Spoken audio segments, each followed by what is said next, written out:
Hello friends, welcome to Krishna's kitchen.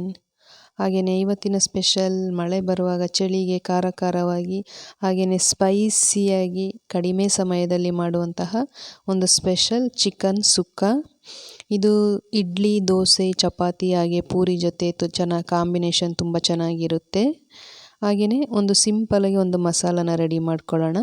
ನೋಡಿ, ಈಗ ನಾನೊಂದು ಮಿಕ್ಸಿ ಜಾರ್ನ ತೊಗೊಂಡಿದ್ದೀನಿ. ಅದಕ್ಕೆ ಒಂದು 4ರಿಂದ 5 ಹಸಿಮೆಣಸಿನ್ಕಾಯಿ, ಹಾಗೆ ಸ್ವಲ್ಪ ಕೊತ್ತಂಬರಿ ಸೊಪ್ಪು ಮತ್ತು ಪುದೀನ, ಮತ್ತು ಒಂದು 4ರಿಂದ 5 ಗೋಡಂಬಿ, ಹಾಗೆಯೇ ಸ್ವಲ್ಪ ಬೆಳ್ಳುಳ್ಳಿ ಹಾಕ್ಕೊಂಡಿದ್ದೀನಿ.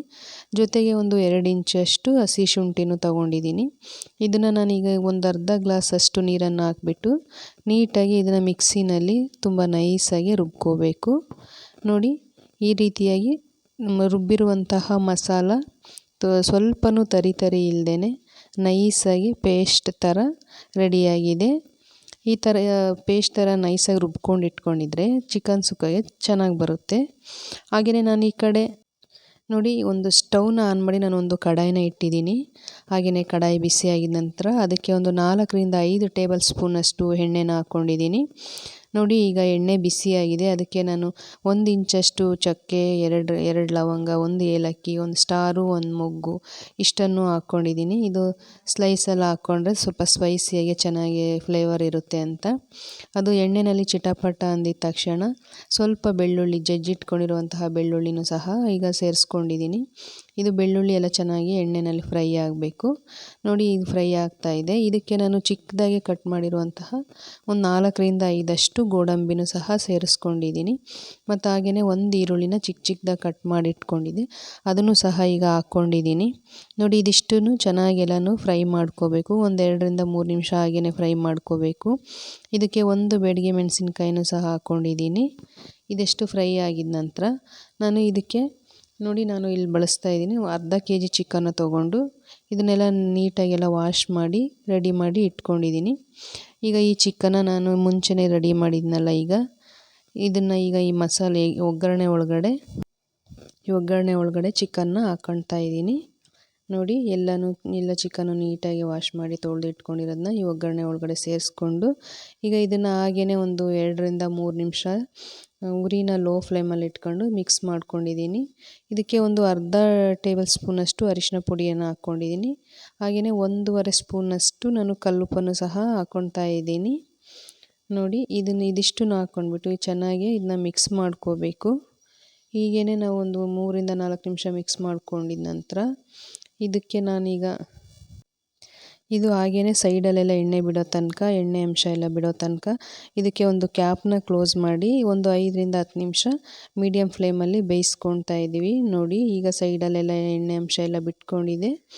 ಇದಾಗಿದ ನಂತರ ಇದಕ್ಕೆ ನಾವೀಗ ಚೆನ್ನಾಗೆಲ್ಲ ಮಿಕ್ಸ್ ಮಾಡಿಕೊಂಡು ಸಣ್ಣ ಉರಿನಲ್ಲಿ ಬೇಯಿಸ್ಕೊತಾ ಇರಬೇಕು. ಹಾಗೆಯೇ 1 ಸ್ಪೂನ್ನಷ್ಟು ಗರಂ ಮಸಾಲ, 1 ಸ್ಪೂನ್ನಷ್ಟು ಚಿಕನ್ ಮಸಾಲ ಹಾಕ್ಕೊಂಡಿದ್ದೀನಿ. ಮತ್ತು ಇದಕ್ಕೆ ನಾನು ಒಂದು ಮುಕ್ಕಾಲು ಸ್ಪೂನಷ್ಟು ರೆಡ್ ಚಿಲ್ಲಿ ಪೌಡರ್ನೂ ಸಹ ಹಾಕ್ಕೊಂಡಿದ್ದೀನಿ.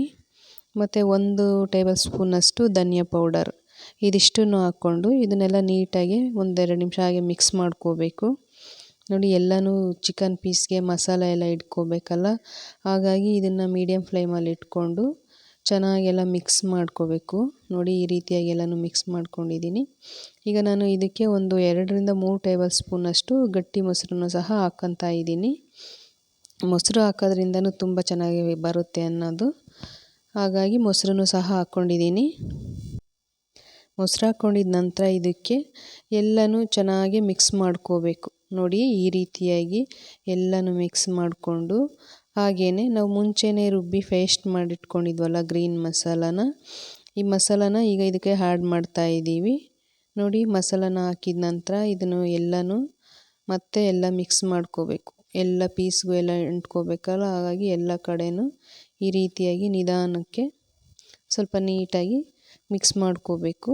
ನೋಡಿ, ಈ ರೀತಿ ಎಲ್ಲನೂ ಮಿಕ್ಸ್ ಆಗಿದೆ. ಈಗ ಇದನ್ನು ಹಾಗೆಯೇ ಒಂದು 5ರಿಂದ 10 ನಿಮಿಷ ಮೀಡಿಯಮ್ ಉರಿನಲ್ಲೇ ಬೇಯಿಸ್ಕೋಬೇಕು. ಮತ್ತು ಕ್ಯಾಪ್ನ ಕ್ಲೋಸ್ ಮಾಡಿ ಒಂದು 10 ನಿಮಿಷ ಚೆನ್ನಾಗಿ ಬೇಯಿಸ್ಕೊಂಡಿದ ನಂತರ ನೋಡಿ, ಈ ರೀತಿ ಎಣ್ಣೆ ಅಂಶ ಎಲ್ಲ ಬಿಟ್ಕೊಂಡು ಈಗ ಚಿಕನ್ ಸಹ ಚೆನ್ನಾಗಿ ಬೆಂದಿದೆ. ಈ ರೀತಿಯಾಗಿ ನಾವು ಚಿಕನ್ ಸುಕ್ಕನ ರೆಡಿ ಮಾಡ್ತಾ ಇದ್ದೀವಿ.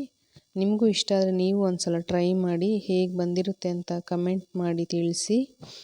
ಹಾಗೆಯೇ ನೋಡಿ, ನಮ್ಮ ಮನೆಯಲ್ಲಿ ಈ ರೀತಿಯಾಗಿ ಚಿಕನ್ ಸುಕ್ಕ ರೆಡಿಯಾಗಿದೆ. ಇದನ್ನು ನಾನೀಗ ಒಂದು ಪ್ಲೇಟ್ಗೆ ಸರ್ವ್ ಮಾಡುವ ಸಮಯ. ನೋಡಿ, ಈಗ ಈ ರೀತಿಯಾಗಿ ಒಂದು 5 ನಿಮಿಷ ಸಣ್ಣ ಉರಿನಲ್ಲಿ ಎಲ್ಲ ಚೆನ್ನಾಗಿ ಕುದಿ ಬರ್ತಾ ಇದೆ. ಇದನ್ನು ನಾನೀಗ ಒಂದು ಪ್ಲೇಟ್ಗೆ ಹಾಕ್ಕೊಳ್ತಾ ಇದ್ದೀನಿ. ನೋಡಿ, ತುಂಬ ಕಲರ್ಫುಲ್ಲಾಗಿದೆ, ಆದರೆ ಈ ಕಡೆ ಸ್ವಲ್ಪ ಕಲರ್ ಕಡಿಮೆ ಕಾಣಿಸುತ್ತೆ ಅನಿಸುತ್ತೆ. ಈ ರೀತಿಯಾಗಿ ಚೆನ್ನಾಗಿ ಚಿಕನ್ ಸುಕ್ಕ ರೆಡಿಯಾಗಿದೆ. ವಿಡಿಯೋ ಇಷ್ಟ ಆದರೆ ಲೈಕ್ ಮಾಡಿ, ಶೇರ್ ಮಾಡಿ, ಹಾಗೆಯೇ ಕಮೆಂಟ್ ಮಾಡಿ. ಕೃಷ್ಣಾಸ್ ಕಿಚನ್ಗೆ ಸಬ್ಸ್ಕ್ರೈಬ್ ಮಾಡಿ ಮತ್ತು ಸಪೋರ್ಟ್ ಮಾಡಿ. ಇನ್ನಷ್ಟು ಈಸಿ ರೆಸಿಪಿಗಳೊಂದಿಗೆ ಮತ್ತೆ ಸಿಗ್ತೀನಿ. ಅಲ್ಲಿವರೆಗೂ ವಿಡಿಯೋ ನೋಡಿದ್ದಕ್ಕಾಗಿ ಧನ್ಯವಾದಗಳು. ಎಲ್ರಿಗೂ ಬಾಯ್ ಬಾಯ್.